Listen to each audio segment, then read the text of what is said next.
210,000 Bitcoin. That is how much has walked out of long dormant wallets this week, and today, Friday the 7th of August, 2026, the on-chain data finally tells us why. That is coins worth well over $10 billion at current prices, moving off addresses that had barely twitched in years. Now, a number like that normally screams panic selling. But that is not what the blockchain actually shows. Analysts tracking the flows say around 200,000 of those coins shifted in the past 7 days alone, and crucially, most are not landing on exchanges. They are landing in brand new wallets. That distinction matters enormously, because it is the difference between holders dumping Bitcoin and holders sprinting for a safer front door. The trigger is Coldcard, the Bitcoin hardware wallet built by Toronto-based Coinkite. A hardware wallet is a small offline device that guards the secret key controlling your coins, and it is marketed as the safest place to hold them. Researchers found a firmware flaw, essentially a bug in the device's own internal software, that is roughly 5 years old.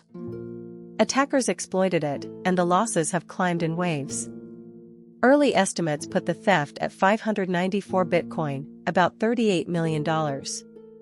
Galaxy Research then tracked a third wave, lifting it to around 1,367 Bitcoin across 4,585 separate addresses. The latest figure sits near 1,816 Bitcoin, close to $116 million. Serious, yes. But the exodus it triggered is roughly 100 times bigger than the theft itself. Here is where it hits ordinary users. When hundreds of thousands of people decide to move coins at once, they all compete for space in the same blocks, and transaction fees spiked by around 500%. So the people least able to absorb that cost, small holders shifting modest amounts, paid the steepest relative price simply to reach safety. There is a second effect that is very easy to misread. Falling long-term holder supply is usually treated as bearish, a sign that patient owners are finally cashing out. This week that metric is badly polluted, because moving a coin to a new wallet resets its age clock even though the owner never changed. Anyone trading off that signal right now is reading a broken gauge. So what next? Expect this migration to run for days rather than hours, because cold storage is deliberately slow and cautious by design. Fees should ease as the backlog clears, which historically takes a week or two after a shock like this. Watch exchange inflows instead of wallet age, since coins arriving at exchanges signal genuine selling pressure, and so far that is not the dominant flow.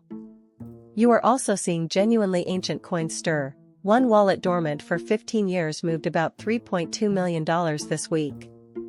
And expect hard questions about firmware auditing across the entire hardware wallet sector. A flaw sitting undetected for 5 years in a device sold on security invites regulators and rivals alike. The takeaway is simple. 210,000 Bitcoin leaving old wallets is not a verdict on Bitcoin's price.